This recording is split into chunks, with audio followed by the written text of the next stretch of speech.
1 वर्ष पर्यंत विधि पूर्वक जिसने इस व्रत को किया, मां षष्ठी का पूजन किया, मंत्रों का जाप किया, ऐसे बहुधा लोगों को मैंने देखा है कि आज उनके घर में किलकारियां गूंज रही हैं।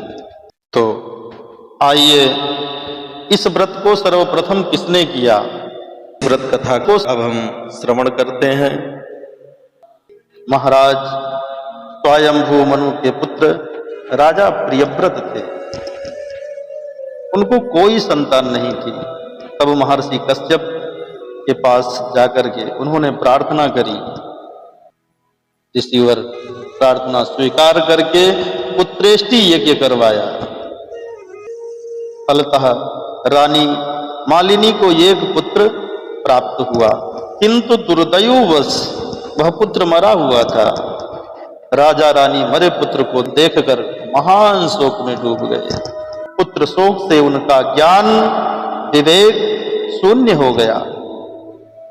हा पुत्र कहकर केवल रुदन करते रहे। मंत्रियों ने बहुत समझाया।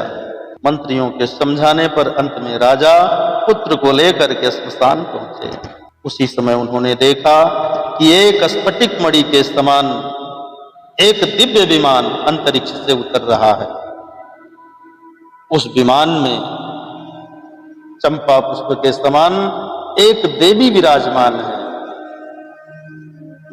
देवी को अपने सामने समुपस्थित देखकर राजा हाथ जोड़ते हुए उनसे पूछने लगे, हे देवी, आप कौन हैं?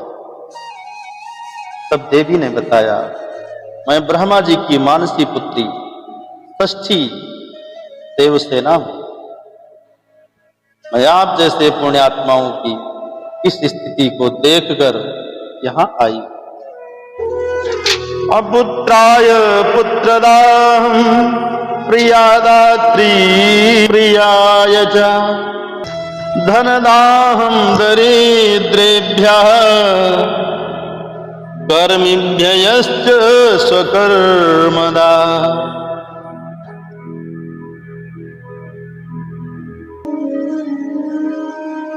मैं अपुत्र को पुत्र देने वाली, भार्याभिलाषी को प्रिय पत्नी देने वाली, निर्धनों को धन देने वाली तथा कर्म करने वालों को उनके कर्म का फल देने वाली।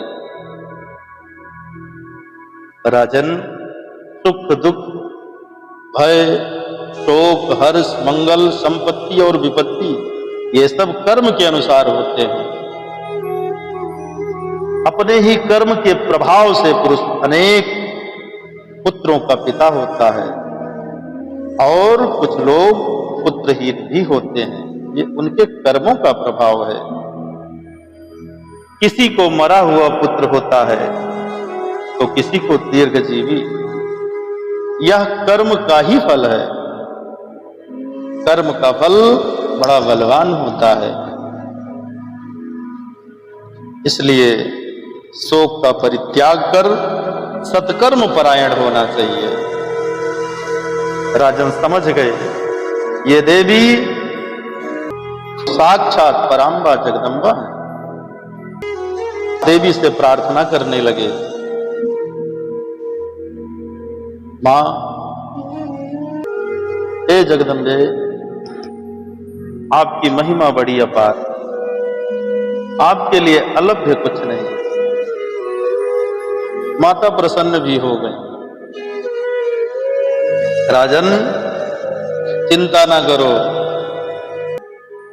मेरा दर्शन अमोघ है। या बालक जैसे आप पति पत्नी को प्रिय है वैसे मुझे भी प्रिय है। इसकी रक्षा करना मेरा धर्म है।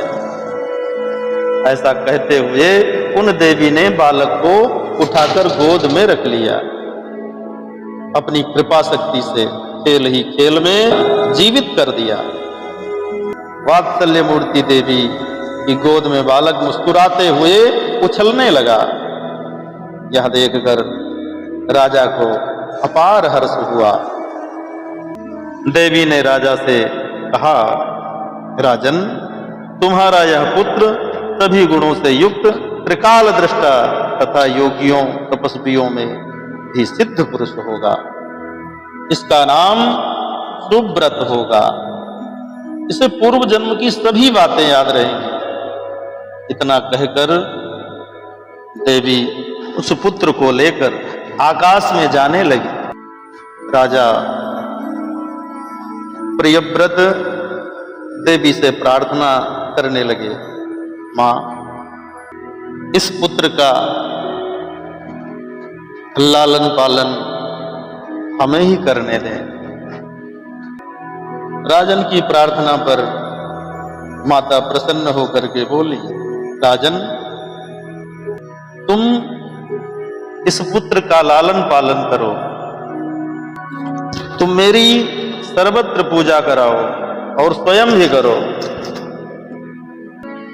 राजा ने सहर्ष स्वीकृति प्रदान करी। राजा के स्वीकृति प्रदान करने पर देवी ने वह पुत्र राजा को सौंप दिया। देवी के आदेश पर राजा और प्रजा द्वारा षष्ठी देवी का भव्य पूजन राज्य में प्रारंभ हो गया।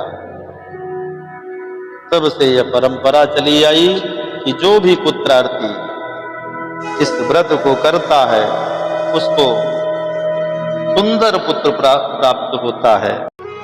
इस प्रकार ये व्रत कथा पूर्ण होती है। सबका मंगल हो, सबका कल्याण हो।